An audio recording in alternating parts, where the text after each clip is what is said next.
Shalom dan selamat pagi Bapak Ibu Saudara. Kita kembali dalam perenungan firman Tuhan di hari Senin bersama dengan saya Pendeta Ponco. Mari kita berdoa sebelum kita bersama-sama membaca dan merenungkan firman-Nya. Bapa Surgawi, terima kasih untuk hari yang baru dan kehidupan yang masih Tuhan percayakan kepada kami.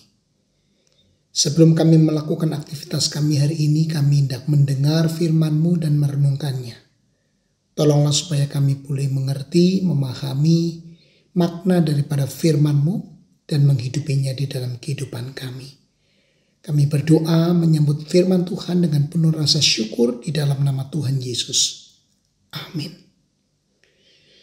Bapak Ibu Saudara, kita akan merenungkan bersama-sama Ibrani 10 ayat 1 sampai 18. Ada 18 ayat, namun saya akan membaca satu ayat saja, yaitu ayat 14. Di sana dikatakan, sebab oleh satu korban saja Ia telah menyempurnakan untuk selama-lamanya mereka yang Ia kuduskan.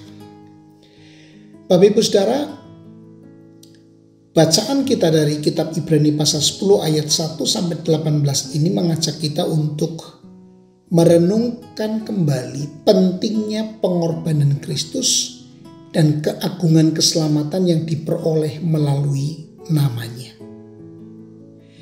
Ayat-ayat ini menggambarkan perbedaan antara pengorbanan hewan dalam perjanjian lama dengan pengorbanan Kristus yang sempurna di dalam perjanjian baru.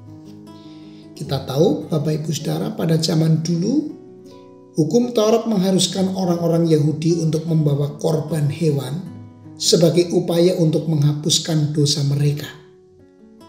Namun pengorbanan hewan ini hanya memiliki efek sementara dan tidak mampu memberikan keselamatan yang abadi.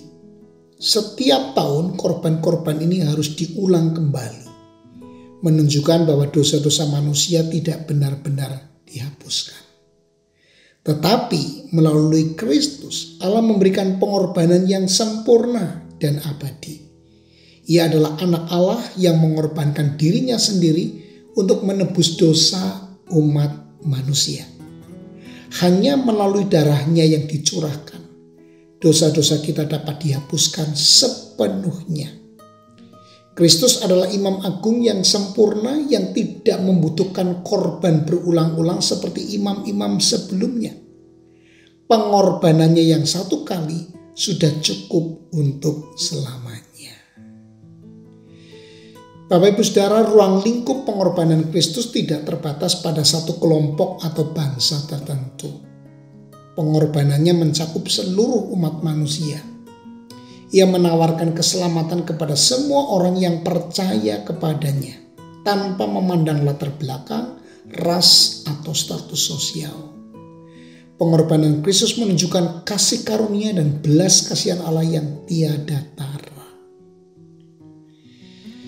Pengorbanan Kristus mengajarkan kita tentang pentingnya memberi diri kita kepada Dia dan hidup di dalam kasih-Nya.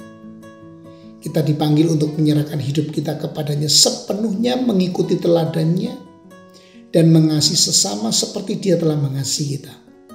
Kita juga dipanggil untuk menghargai dan menghormati pengorbanannya dengan hidup yang kudus dan menerima kasih karunia yang telah diberikan melaluinya. Mari kita bersyukur atas karunia keselamatan yang sudah kita miliki di dalam Yesus Kristus. Tetapi marilah kita sekaligus menjalani hidup dengan penuh rasa syukur, dengan mana kita menunjukkan hidup yang benar, memuliakan Tuhan, dan menjadi berkat bagi orang lain. Kita berdoa. Terima kasih Tuhan sekali lagi, dan tiap-tiap hari ketika kami boleh mengingat kembali akan pengorbanan Tuhan yang begitu luar biasa atas kami manusia berdosa yang tidak layak diselamatkan ini. Tapi kami mendapatkan keselamatan secara cuma-cuma. Engkau memberikannya dan menjaminkannya selamanya. Sehingga kami mendapatkan kepastian keselamatan. Terima kasih. Dan tolonglah kami untuk kami dapat menjalani hidup dengan rasa syukur, memuliakan Tuhan, melayani Tuhan, memberi hidup untuk boleh menjadi berkat bagi sesama sebagai ucapan syukur karena kami sudah diselamatkan. Berkati jemaatmu yang akan menjalani aktivitas sepanjang hari ini. Tuhan memimpin dan memberkati mereka semua. Inilah doa kami. Di dalam nama Tuhan Yesus Kristus kami berdoa. Kami mengucap syukur. Haleluya. Amin.